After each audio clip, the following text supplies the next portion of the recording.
Tonight on PBS News Weekend, 4 years since the chaotic U.S. withdrawal from Afghanistan, the United Nations says Afghan women and girls face a relentless and escalating assault on their freedoms. Then the cultural obsession with protein. It seems suddenly to be everywhere. But how much of it do we really need? And how wily coyotes are thriving in U.S. cities as they adapt to urban life. Coyotes are unique in the sense that they are, in some ways, immigrating into cities, looking for more opportunities for resources or habitat with less competition from other predators.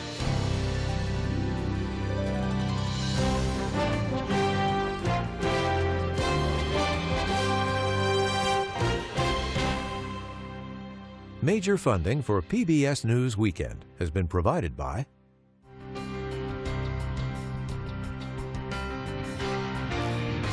the ongoing support of these individuals and institutions.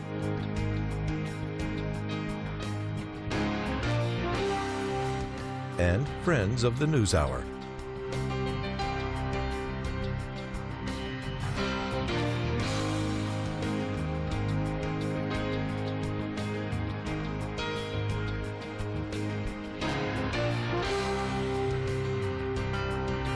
This program was made possible by the contributions to your PBS station from viewers like you.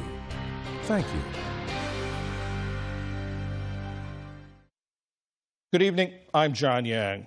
It was 4 years ago today that the United States completed its chaotic withdrawal from Afghanistan, bringing an end to America's longest war. In the final days, Afghans desperate to leave rushed to the airport, crowding the tarmac and clinging to taxiing planes. Some died when they fell from aircraft that were taking off. Then, on August 30th, 2021, a service member stepped onto a military plane, the last American to leave Afghanistan, 2 decades after the first troops had arrived. The military left many behind, Afghans who had worked with Americans and feared retribution from the Taliban. Since then, the Taliban has imposed Islamic law and severely restricted the rights of girls and women. To date, only Russia has recognized the Taliban as the legitimate government of Afghanistan. Since 2022, Richard Bennett has been the UN Special Rapporteur on the situation of human rights in Afghanistan. Mr. Bennett, in your most recent report to the UN Human Rights Commission, you focused on the plight of women and girls in Afghanistan. Is that where the most dramatic effects are seen of the Taliban takeover? I believe that is the most dramatic situation. Women and girls have been pretty much erased from any kind of public life. It's well known that education is not available after 6th grade, that is after puberty, but they're also barred from most types of employment. They cannot move around cities alone. They need a male chaperone. Even their voices have been barred. It is extraordinary. I have called this gender persecution. I'm joined by the International Criminal Court, which has now issued arrest warrants for the 2 top Taliban leaders for the crime against humanity of gender persecution. You said their voices have been barred. Explain that. They are not allowed to speak in public. They are not allowed to speak to a man. There is a requirement that they remain silent. Are there other groups in Afghanistan who are facing similar restrictions, similar persecution? Yeah. There was a law passed about a year ago called the Promotion of Virtue and Prevention of Vice Law, and it cracks down on many normal practices. There are a crackdown on religious practices from minority religious groups, particularly Shia.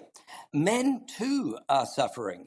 There are requirements on men to grow long beards and to wear certain non-Western clothes.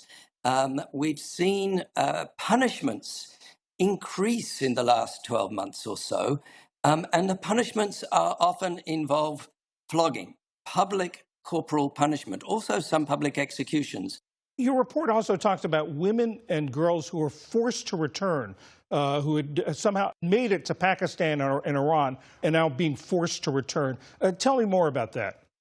Yes, both those countries have hosted large populations of Afghans for many years, but both have been forcing Afghans to return. And this year alone, around 2.1 million Afghans have returned to Afghanistan just from those two countries, many of them against their will, and other countries have been indicating that they may do the same, including European countries. And speaking to a US audience, I understand that there may be 10 or 12,000 Afghans in the US who are at risk of being sent back to Afghanistan. And Afghanistan is not a safe, secure place for anyone, especially for women and girls, or for those Afghans who served in support of the international mission in Afghanistan that began more than 20 years ago. What can the international community do about this? Is there anything to do that would convince or persuade the Taliban to ease these restrictions? So far, engagement with them has not produced many results. They are an autocratic regime. They have an ideology, and their leadership, particularly in Kandahar, seems set on creating their version of an Islamic emirate ruled entirely by their version of Sharia law. But I would make 2 points. The first is a moral one. Can the rest of the world stand by when Afghans, particularly women and girls, are treated worse than in any other country? And the second is a political one. It's in the interests of countries, including the US, including the security interests, not to allow such an extreme regime to continue. There are claims, including by the UN Security Council, that they are a breeding ground for terrorists, maybe harboring other terrorist groups. So the concerns that existed back in 2000, 2001 have returned. Those Afghans who were desperate to leave 4 years ago, who clung on to planes because they feared what was coming, in many ways, they have been proven, unfortunately, correct. Richard Bennett of the UN, thank you very much. You are welcome. Thank you very much, Mr. Yang. In today's other headlines, Russia launched another massive drone and missile attack on cities across Ukraine. At least one person was killed and a dozen others, including children, were injured in a strike on a residential building in the southeastern Zaporizhia region. There was one explosion, then another around 2 a.m. We were sheltering in the common space in the building. There were explosions one after another. Ukraine says it shot down or neutralized most of the nearly 600 Russian drones and missiles. Just 2 days earlier, a similar wave of Russian strikes killed 25 people and damaged buildings used by the European Union in Kyiv. On social media, President Volodymyr Zelensky said it's further proof that Russia is dragging its feet on peace efforts while it ramps up its offensive. The Associated Press is reporting that Israel will soon halt or slow humanitarian aid into Gaza City and parts of northern Gaza. Israel has declared Gaza City a combat zone, saying it's still a Hamas stronghold. It's urging the hundreds of thousands of people living there to evacuate. But the Red Cross warned today that a safe evacuation would be impossible. Meanwhile, the State Department has revoked the U.S. visas of Palestinian President Mahmoud Abbas and other Palestinian officials ahead of next month's UN General Assembly meeting in New York. And you may remember that last weekend we told you about 3 Scottish brothers attempting to row 9,000 miles across the Pacific Ocean. Well, they made it, and they set a new world record, too. Jamie, Ewan, and Lachlan McLean rowed into a Cairns, Australia marina, greeted by the strains of Scotland the Brave on bagpipes and a crowd of family and well-wishers. Their epic journey lasted 139 days without stopping and without support. On shore, they hugged each other, then their girlfriends and their mother who'd flown in from Scotland. Their goal was to raise money and attention for clean water projects. It's been unbelievable. There's been really tough times and there's been euphoric moments, and I think it's been an experience that the three of us will never forget.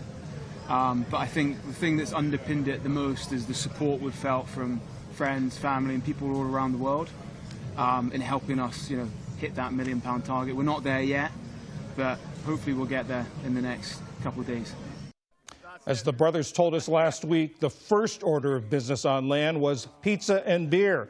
They said that would be followed by a warm shower and a bed that doesn't roll with the waves. Still to come on PBS News Weekend, the growing cultural obsession with protein, but how much of it do we need? And a photographer's stunning images of coyotes thriving in a major American city. This is PBS News Weekend from the David M. Rubenstein studio at WETA in Washington, home of the PBS NewsHour, weeknights on PBS. It used to be that only fitness buffs and bodybuilders thought about how much protein they were getting. But now everybody seems to be looking for more of it in their diet, and just about every food product has added protein, from pancakes to popcorn, from crackers to pasta. But how much protein do we really need? Ali Rogan reports. Each box clocks in at a whopping 25 grams of protein. 52 grams of protein. 140 grams of protein. If you've been online lately, you may have noticed that people are going crazy for protein-packed foods. From television shows like White Lotus. Lucky, you want in on this? On what? Dude, a protein shake. I said, let's buffen you up. To protein-packed recipe videos on Instagram and TikTok. Oh my God, I found a high protein dinner that's under 500 calories, 60 grams of protein. No one believed me when I said you could get 147 grams of protein by eating 2 chicken parmesans. The average American overshoots the federal protein recommendation by nearly 50%. And still, more than 2/3 of Americans surveyed last year said they are trying to eat more. Food companies are capitalizing on the growing interest with new products like protein chips and waffles. Try Kodiak Power Waffles. They're packed with protein and whole grains, yet they still taste amazing. The size of the protein supplement market is expected to more than double in the next 7 years. Scientific research is not keeping pace with its popularity. Some studies have shown certain people could benefit from more protein than federal recommendations, but it isn't always easy to separate the fads from the facts. Here to help us untangle it all is Alice Callahan. She covers nutrition and health for the New York Times. Alice, thank you so much for joining us. First, let's get to the basics. What does protein do for us, and what happens when we don't get enough of it? So protein is a super important essential nutrient. You need protein to make these molecules in your body that help you digest food and fight infections and create the structures in your body, like your muscle and your tendons and your bones and your skin. So if you're not getting enough protein, a lot of those systems will start to break down. You might get sick more easily, or you might find that your nails are more brittle, and you might notice that you start to feel weaker and your muscles kind of waste away. You've written about how protein seems to have taken on this type of cultural currency. If you go on Instagram or TikTok, at a certain point, you're liable to see somebody talking about the benefits of protein in your diet. Is this just the latest nutrition fad, like low carb, low fat, or is there something else going on here? I think it is in part a fad. It's the hot topic in the nutrition conversations right now, for sure. And if you've watched nutrition conversations, as I have over decades, you don't think that things do kind of rise and fall in interest. I think part of what's going on, though, is that there's a lot of interest in the importance of building and maintaining strong muscles right now. And so I think we're appreciating that, especially as we grow older, we want to stay really strong, and that's good for our metabolic health and good for preventing injury. And so we're seeing more emphasis on strength training. And I think part of that kind of leads to this natural question, like, should we all be eating protein like bodybuilders? And of course, this interest is just amplified on social media. standard nutrition advice, like eat lots of fruits and vegetables and balanced meals every day, is just not that interesting. It doesn't get picked up on social media algorithms, but really prescriptive and kind of extreme advice about protein, like eat a gram of protein for every pound of body weight, or 30 grams within 30 minutes of waking up in the morning. Like these kinds of messages definitely like tap into the algorithm and get amplified online. And of course, the federal recommendation for protein, daily protein intake, is 0.36 grams per pound of body weight. A lot of the advice you find online is for more than that, including from mainstream nutrition experts. Here's what Secretary of Health and Human Services Robert F. Kennedy Jr. had to say about it recently in terms of changing those guidelines. Our agencies are about to release new dietary guidelines in the next several months. There's a tremendous amount of emerging science that talks about the need for more protein in our diet. So what does the science say? Is it indicating that we need more protein in our diet? As a whole, I would say we don't have enough of like really high quality clinical trials to give really solid numbers to people. The current guideline gives you an amount that you need to meet your body's basic needs. And then it goes up from there for growing children, if you're pregnant, if you're breastfeeding. I think beyond that, the context really matters. If you are building muscle, you probably would benefit from consuming, maybe 50% more than that federal recommendation. Older adults also may benefit from consuming a little bit more.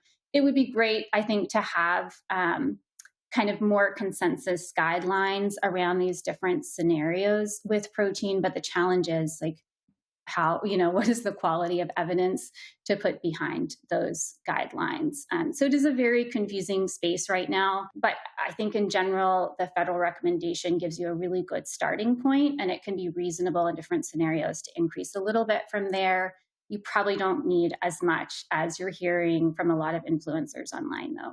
We're seeing all different types of foods enter the market, marketed as protein cereals, even protein candy. Of course, protein powder has been around a long time. Is there any data on the qualitative difference between getting your protein from some of these more processed products versus whole foods like, animal protein or plant-based protein? So, this came up over and over again when I talk to experts about protein. It's really best if you can get your protein from whole foods like beans, lentils, nuts, seeds, lean meats, fish, dairy products. All of those foods just come with a bunch of other nutrients like vitamins and minerals and antioxidants. And they come in that unprocessed form, which allows us to digest them a little bit more slowly. We get all of the value of fiber from the plant foods that helps with gut health. You can supplement around the edges, I think, with protein powders or bars. They come with some convenience, but for the most part, you want to try to follow a diet where you're meeting your protein needs with whole foods. But are there any risks with focusing too much on protein and maybe excluding other types of foods from your diet? Yeah, I think that's the greatest concern that I heard from experts when I was reporting on this issue.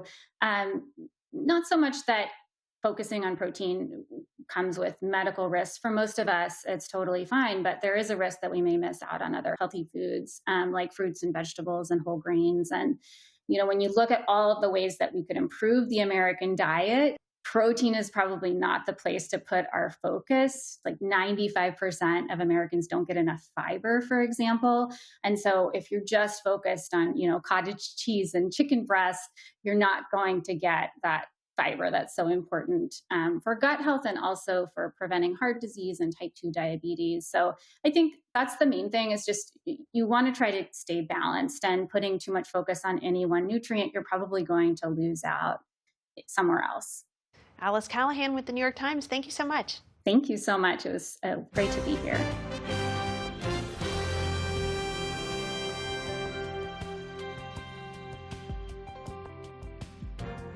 In cities across America, it's becoming increasingly common to see coyotes in parks, golf courses, or other green spaces. While residents don't universally welcome them, for the most part, people and coyotes coexist peacefully.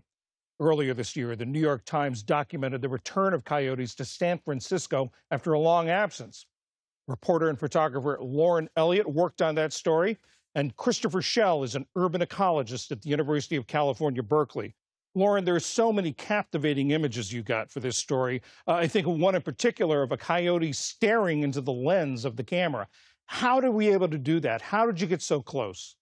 I was able to make that photograph using a remote camera. So a lot of folks have asked me, how could I get so close to that coyote? And the answer is that I physically wasn't that close, and it would be unethical to be that close to a coyote. What I did is I took a camera with a radio transmitter, and I set that camera down, concealed it. It had no sound. There's no clicking of a shutter. There's no flash, so that it would be minimally invasive. And then I waited for a long period of time from a distance, about 100 yards away, with a remote trigger in my hand. And when that coyote walked up to inspect that camera out of curiosity, I was able to trigger the camera from a distance and make that image. There's also a photo of some pups, a coyote playing with pups. I understand there's an interesting backstory to that. Yeah, that photograph was also made with a remote camera. When coyotes are raising their young at a den, that's a very sensitive situation. And so I set up a remote camera under the supervision of a wildlife biologist, and then was able to basically conceal myself in the nearby forest a pretty far distance so that I wasn't in any way an invasive presence to those coyotes. And after 3-4 hours, finally those pups came out, and I was able to just barely spot them from where I was at a long distance and trigger that camera. Christopher, a lot of people think of this as wildlife encroaching on human territory, but isn't it really the other way around? Haven't we encroached on their territory? Well, the answer is a bit of both. So it is, in fact, the case that cities and development is expanding in cities, not just in North America, but across the globe. So a lot of habitat is being encroached upon by human disturbance. However, coyotes are unique in the sense that they are in some ways immigrating into cities, looking for more opportunities for resources or habitat with less competition from other predators. You also say that you're quoted in the story, as a matter of fact, as saying that coyotes keep the rest of the ecosystem in check. Explain that. Oftentimes when we think about ecosystems, we think about all of the component parts. And one of the most important component parts are these apex predators. Why? Because these predators, through their movement, through how they interact with prey species and other carnivores, they dictate how animals use space and time.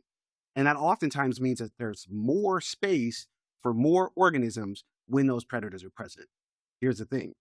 When cities pop up, most of those apex predators can't persist in these human-dominated environments, except for organisms like coyotes.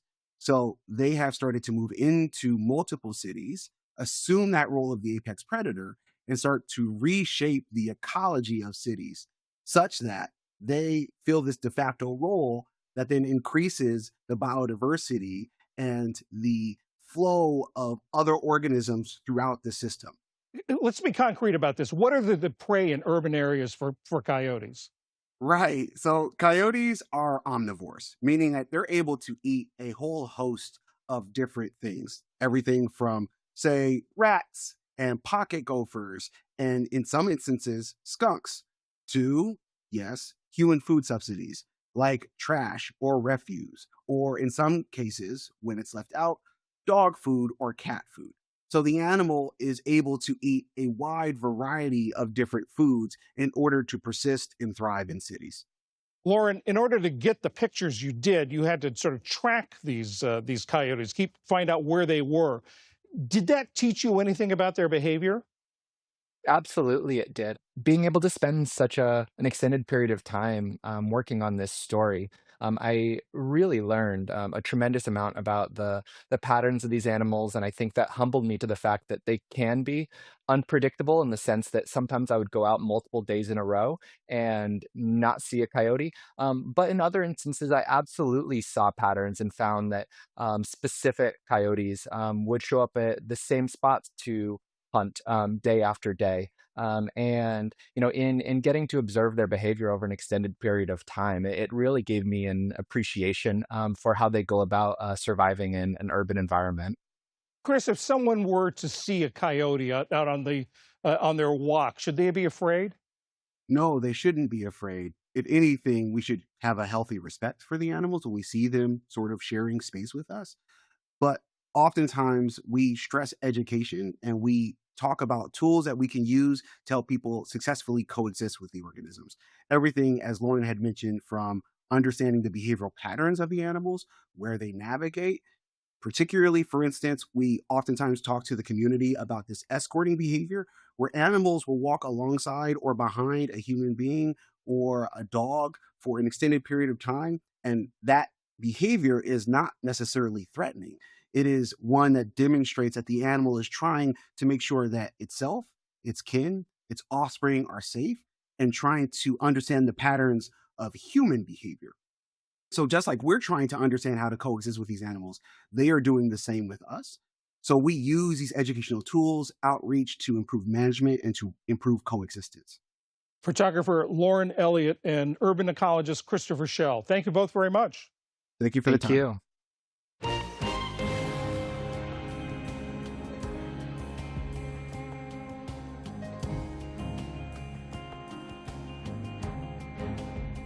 And that is PBS News Weekend for this Saturday. I'm John Yang. For all of my colleagues, thanks for joining us. See you tomorrow.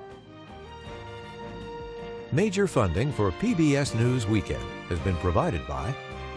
In 1995, two friends set out to make wireless coverage accessible to all. With no long-term contracts, nationwide coverage, and 100% U.S.-based customer support. Consumer Cellular. Freedom calls.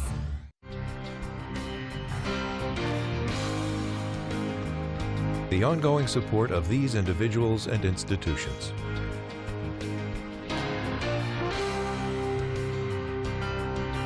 This program was made possible by the contributions to your PBS station from viewers like you.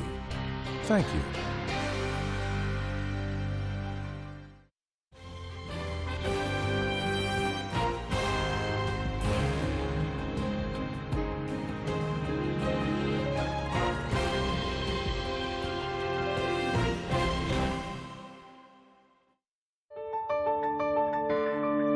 You're watching PBS.